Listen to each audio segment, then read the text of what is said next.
नमस्कार दोस्तों, मैं हरदीप मिश्रा आप सभी का स्वागत करता हूं HRDIS पर। कैसे हैं आप सभी लोग? आई होप आप सभी लोग अच्छे होंगे और अपनी पढ़ाई को बहुत ही बेहतर ढंग से कर रहे होंगे। देखिए, आज आपके बीच में मैं उपस्थित हुआ हूं किसी पढ़ाई के बिंदु को लेकर के नहीं, किसी परीक्षा तिथि को लेकर के नहीं, बल्कि कुछ कुछ बातें हैं जो आपको जानना ज़रूरी है। या यूँ कहूँ मैं कि जब आप डिमोटिवेट होते हो, जब आप परेशान होते हो, तो कई सारी जो समस्याएं हैं कहीं ना कहीं वो आपके सामने आती हैं और ऐसे में आप बहुत ज़्यादा परेशान हो जाते हो। तो इन्हीं बिंदु पर हम लोग चर्चा करेंगे, लेकिन उसके पहले आपसे एक छोटी सी रिक्वेस्ट है कि अगर आप चैनल पर हमारे नए हैं तो प्लीज़ वीडियो को आप लोग जो है लाइक कर दीजिएगा, साथ ही साथ में इस चैनल को हमारे सब्सक्राइब कर दीजिएगा। और अगर आपको वीडियो अच्छा लगता है तो प्लीज़ वीडियो को लाइक और शेयर ज़रूर कर दीजिएगा। तो आज हम लोग जो है विशेष तौर पर बात करेंगे कि जो ये समस्याएं आपके सामने आ रही हैं। अभी लगातार आप आयोग की कार्यप्रणाली से परिचित हो गए होंगे। फरवरी में आपका आयोग एग्ज़ाम हुआ था, वो कैंसिल हो गया, फिर एग्ज़ाम हुआ, डेट उसकी दिसंबर में गई। इसके बाद पीसीएस का एग्ज़ाम अभी अक्टूबर में होना था, जो भी लगभग पोस्टपोन ही है। एक मान के चलिए आप, जिसकी डेट संभवतः नवंबर लास्ट या दिसंबर फर्स्ट या सेकेंड वीक में होने के चांस हैं। ऐसे में बहुत सारी समस्याएं जो है आपके सामने आती होंगी। मेंटली प्रेशर आप पे बहुत ज़्यादा होगा। लड़कियों के ऊपर ये मेंटली प्रेशर बहुत ज़्यादा होता है, जो अपना एक एक दिन, एक एक जो है महीना बहुत ही अपने पेरेंट्स से लड़ के मांगती हैं कि नहीं पापा नहीं, या मेरी मम्मी से अपनी लड़ाई करके समय मांगती हैं कि नहीं मुझे इतना समय दिया जाए, इतने कम समय में मैं अपनी तैयारी कर लूँगी, इससे ज़्यादा समय मुझे नहीं चाहिए। बहुत मुश्किलों से, बहुत सारे ऐसे स्टूडेंट्स होंगे जो बहुत मुश्किलों से घर से बाहर पढ़ाई करते होंगे, है ना। जो बहुत सारे स्टूडेंट्स ऐसे होते होंगे जिनके पास जो है एक ऑटो में बैठ कर अपने गंतव्य तक जाने का पैसा भी नहीं होता होगा। बहुत मुश्किलें आती हैं, बाहर रहना इतना आसान नहीं होता जितना हम समझते हैं, ठीक है। तो जो फीमेल्स हैं, स्टूडेंट्स जो हैं, उनके सामने कहीं ना कहीं पारिवारिक जो प्रेशर होता है बहुत ज़्यादा होता है। शादी को लेकर के पेरेंट्स का दबाव, रिलेटिव्स का दबाव और बहुत प्रकार के दबाव से वो जो है क्या कहते हैं, झेलती हैं समस्याओं को और अपने आप को जो है वो संघर्षों में अपने आप को लगाए रहती हैं। ठीक उसी प्रकार से लड़कों के ऊपर भी कुछ इसी प्रकार का प्रेशर होता है, ठीक है। एक जिम्मेदारी एक स्टूडेंट्स पर बहुत ज़्यादा होती है, एक लड़के पर बहुत ज़्यादा होती है।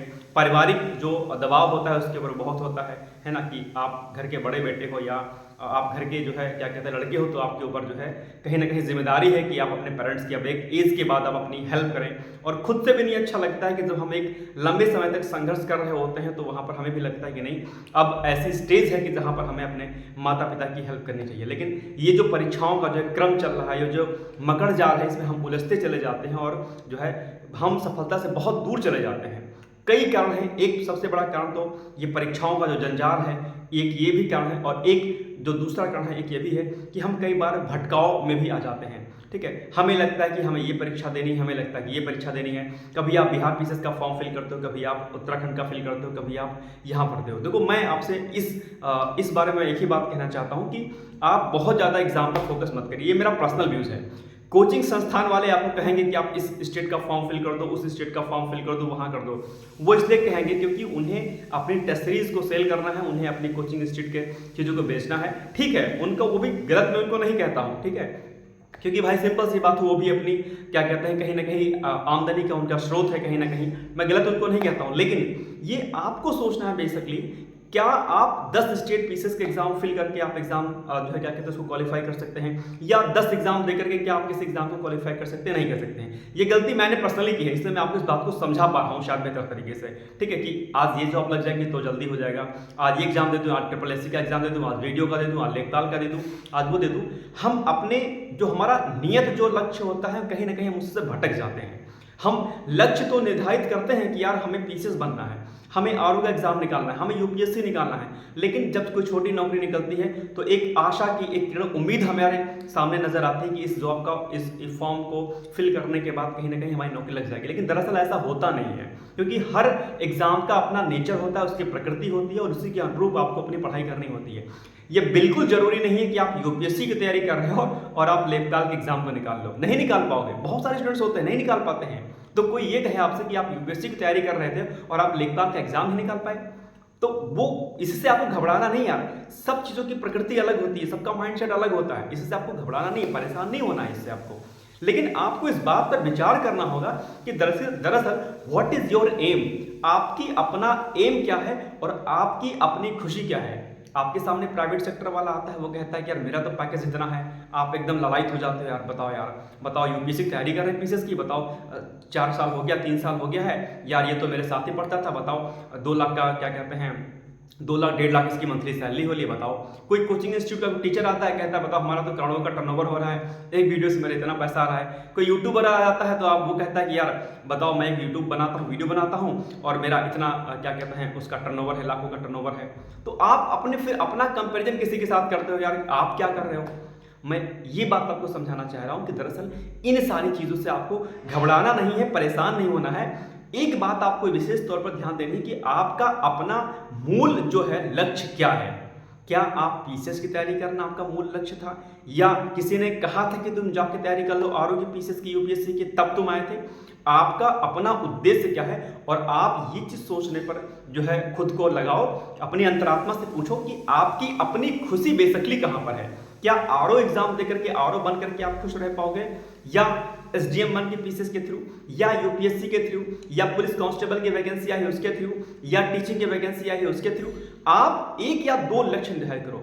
मैं आपसे यह भी नहीं कहूंगा कि आप सिर्फ एक ही एग्जाम दें, क्योंकि जिस तरीके से गला काट कंपटीशन है, जिस तरीके से इस समय जो है लोग कंपटीशन दे रहे हैं, ऐसे में कहीं ना कहीं आपको 2 रास्ते चुनने पड़ेंगे। ठीक है, कोई आपसे कहे कि नहीं बस इसी पे लगे रहो, उसको भी मैं बुद्धिमानी नहीं कहूंगा। मैं आपसे कहूंगा कि 2 एग्जाम कोई ऐसे चूज कर लीजिए जिस एग्जाम में सिमिलरिटी हो, या कोई ऐसा एग्जाम जो है आप करेक्ट कर लीजिए, करेक्ट करने का सोचिए जो आपको लगता है कि हम इसे आप कर सकते हो जल्दी से। जैसे कि अगर आपने मास्टर डिग्री कर रखी हो और अगर आप पीसीएस या आरओ की तैयारी कर रहे हो, तो जिस विषय से आपने मास्टर डिग्री की हो, एमए एमएससी की हो, उस विषय से आप यूजीसी नेट का एग्जाम दे लें, उस विषय से आप पीजीटी का एग्जाम दे दिया करें बीच बीच में। उसके लिए 1-2 घंटे का समय आप अलग से निकालते रहें और बाकी का जो आपका मेन एम है उसको आप देखते रहें। ठीक है, लेकिन ये आपको दरअसल अपने एम को निर्धारित करना पड़ेगा। ये नहीं कि यार बिहार पीसीएस में 1900 समथिंग वैकेंसी आ गई तो आपको लगेगा कि भाई 1900 वैकेंसी आ गई अब तो इस बार मेरा हो जाएगा।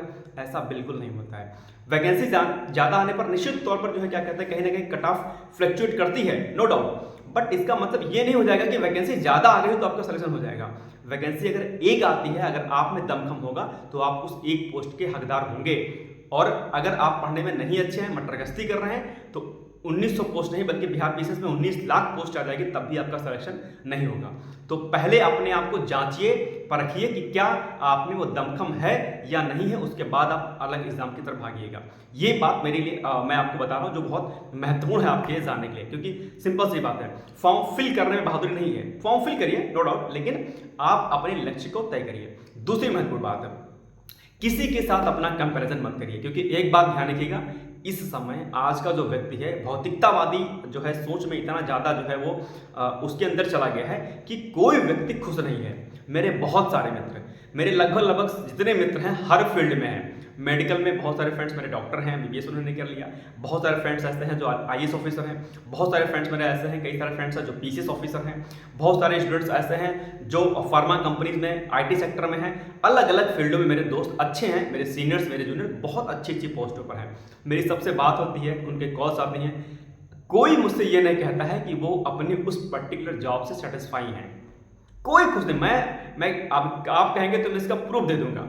कोई मेरा फ्रेंड ये नहीं कहता है मुझसे कि हृदेश मैं जो है इस अपने जॉब से जो है मैं खुश हूँ, चाहे वो गवर्नमेंट सेक्टर वाला है, चाहे वो प्राइवेट सेक्टर वाला हो, चाहे वो बड़ी पोस्ट पे है, चाहे वो छोटी पोस्ट पे। सेटिस्फाई वो है ही नहीं। उसको लगता है कि सामने वाली जो जॉब है ना वो ज़्यादा बेहतर है, सामने वाला बिजनेस कर रहा है ना वो ज़्यादा बेहतर है। एक बात ध्यान रख लेना कि आपको अपने लक्ष्य को निर्धारित करना होगा और आपको ये तय करना होगा कि दरअसल आपकी अंतरात्मा, आपका मन कहाँ पर खुश है।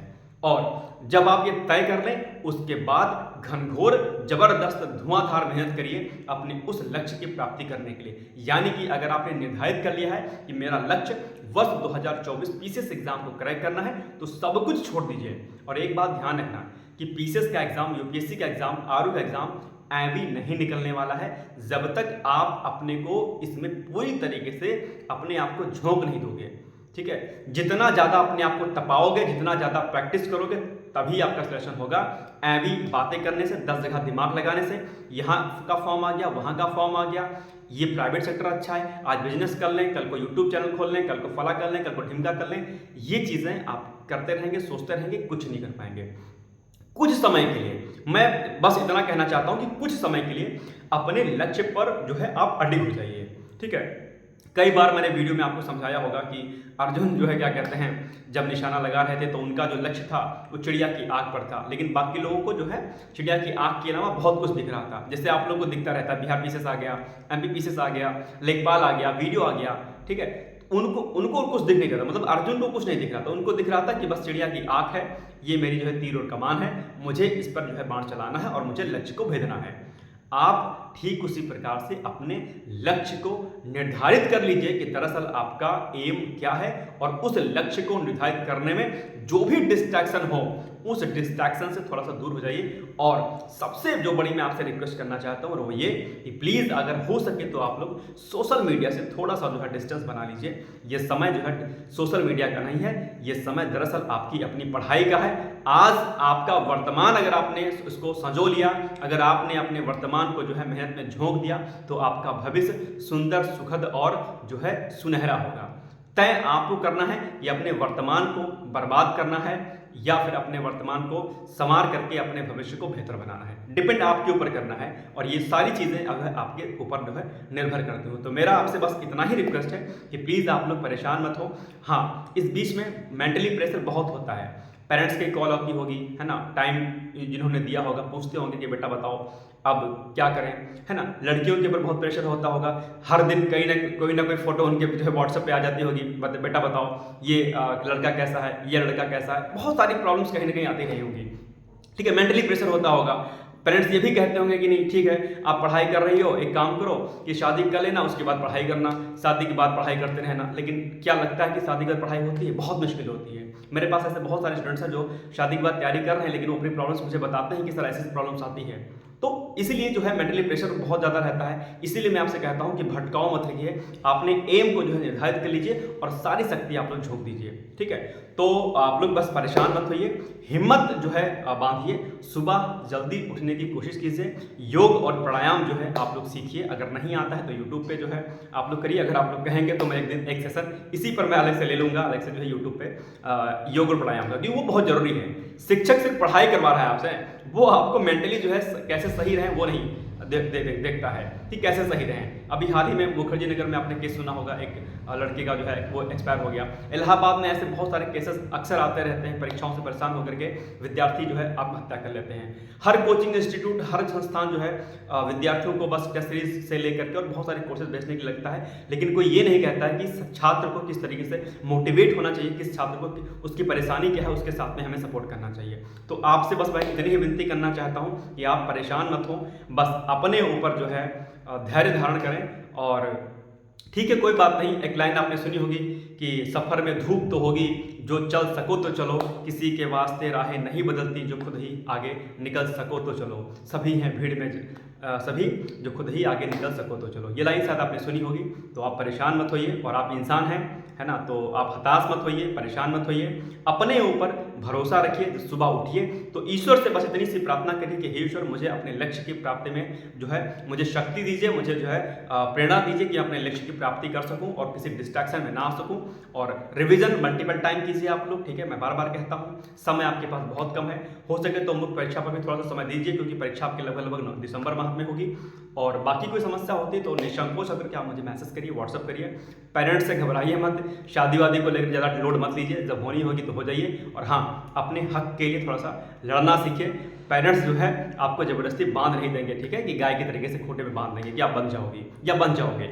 मेल्स फीमेल्स दोनों पर प्रेशर होता है शादी वाला, और इकोनॉमिकल प्रेशर भी बहुत ज़्यादा होता है। तो मैं इतना सा मैं कहना चाहता हूँ, इकोनॉमिकल अगर प्रेशर बहुत ज़्यादा है तो कोशिश करिए कोई ट्यूशन पढ़ा लीजिए, कुछ अन्य काम कर लीजिए, कुछ पार्ट टाइम, बहुत जॉब आजकल निकलती रहती हैं, आप पार्ट टाइम जॉब कर लीजिए। कोचिंग इंस्टीट्यूट में क्वेश्चन बनाने के लिए बहुत सारी जगह निकलती हैं, पोस्ट निकलती हैं, बहुत काम होते हैं पार्ट टाइम, आप उसको कर लीजिए। अपना जो है, अगर आप बाहर रहते हैं तो सोर्स ऑफ अर्निंग कुछ कर लीजिए 2-4-6 घंटे का, बाकी टाइम आप पढ़ाई करिए। शादी को लेकर लोड मत लीजिए, ठीक है। पेरेंट्स को थोड़ा सा समझाइए, उन्हें थोड़ा सा सिस्टमेटिक तरीके से, शायद वो समझ जाएंगे आपकी भावनाओं को, ठीक है। बाकी मेरी तरफ से बहुत सारी शुभकामनाएं हैं। बस मैं फिर से अंतिम बात आपसे मैं वही कहना चाहूँगा कि लक्ष्य को आप निर्धारित करिए, बहुत ज़्यादा जिंदगी में भटकाव मत रखिए, और ये आपको तय करना पड़ेगा कि दरअसल आपकी मंजिल क्या है। अगर आपने अपनी मंजिल को सही ढंग से नहीं पहचाना है तो फिर आप ऐसे भटकते रहोगे, लगातार पढ़ाई करते रहोगे, सिलेक्शन नहीं होगा। तो मंजिल को पहचानिए और उस मंजिल के लिए जो भी प्रयत्न करना होता है उस प्रयत्न को करिए। यकीन मानिएगा कि आपका सिलेक्शन जरूर होगा। इसके लिए मेरी तरफ से आपको फुल सपोर्ट है। कहीं कोई समस्या आती है, कुछ भी समस्या आती है जो है, निसंकोच होकर आप पूछ सकते हैं। इनफैक्ट करियर गाइडेंस भी अगर आपको लेना है कि अब क्या करें, अब क्या ना करें, TGT, PGT, medical, NEET, IIT, JEE, किसी भी फील्ड में अगर आपको जानकारी चाहिए, मुझसे आप उस जानकारी को प्राप्त कर सकते हैं। बाकी मेरी तरफ से आप सभी को बहुत सारी शुभकामनाएं हैं। All the best. Thank you so much. Bye bye, take care.